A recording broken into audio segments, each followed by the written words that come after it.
পোলাও অনেকেই অনেকভাবে খেয়েছেন, কিন্তু আশা করি এরকম ধরনের পোলাও এর আগে আপনারা কখনো খাননি। আজ আমি একদম অন্য স্বাদের একটা পোলাও বানাবো। ফ্রুটস আর তার সাথে ভেজি আরও কিছু ইউনিক উপকরণ দিয়ে এই পোলাওটা বানাবো। আমি ইপসিতা, দ্য হানি কিচেনে আপনাদের অনেক স্বাগত। এই পোলাওটার জন্য প্রথমেই 1 কাপ বাসমতি চাল জলে 15 মিনিটের জন্য ভিজিয়ে রাখলাম। পুরো রান্নাটা আমি প্রেশার কুকারেই বানাবো। তেল দিয়ে দিলাম, এখানে আপনারা রিফাইন অয়েল ইউজ করবেন। প্রথমেই প্রন ভেজে নেব। আপনারা যদি প্রন ইউজ করতে না চান তাহলে আপনারা স্কিপ করতে পারেন, কিন্তু এই রান্নাটা প্রন দিয়ে বানালে কিন্তু খুব ভালো লাগে। খুব বেশি ভাজবেন না, প্রন কিন্তু বেশি ভাজলে পরে খুব শক্ত হয়ে যায়, তাই হালকা ভেজেই তুলে নেবেন। দিলাম মাখন আর তার সাথে সাথে আরেকটু রিফাইন অয়েল। মাখনটা স্কিপ করবেন না, এই রান্নাটাতে মাখনের ভূমিকা কিন্তু খুব ইম্পর্ট্যান্ট। প্রথমেই দিলাম জিরে আর তেজপাতা।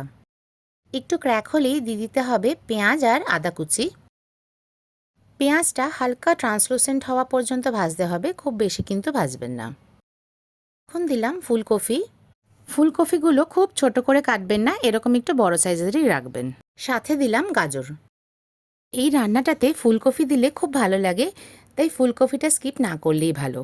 সাথে দিলাম নুন। নুনের পরিমাণটা প্রথমে একটু কমই রাখবেন, যাতে পরে অ্যাডজাস্ট করা যায়। মিনিট মতন নেড়ে চেড়ে দিয়ে দিলাম বিনস। এখানে আপনারা মটরশুঁটি আর কর্নও ইউজ করতে পারেন। সাথে দিলাম কিছু কাঁচা লঙ্কা কুচি। এই রান্নাটাতে কোনো ভেজিটেবলই বেশি ভাজা হবে না, জাস্ট র স্মেলটা বেরিয়ে যাওয়া পর্যন্ত একটু নাড়াচাড়া করতে হবে। এখন দিয়ে দিলাম কাজু আর কিশমিশ। জাস্ট 1 মিনিট মতন ভাজতে হবে। এখন দিয়ে দিলাম ভিজিয়ে রাখা চাল। সাথে দিলাম ভেজে রাখা প্রন। এখন ভেজিটেবলগুলোর সাথে চালটা খুব হালকা হাতে একটু নেড়ে চেড়ে নিতে হবে।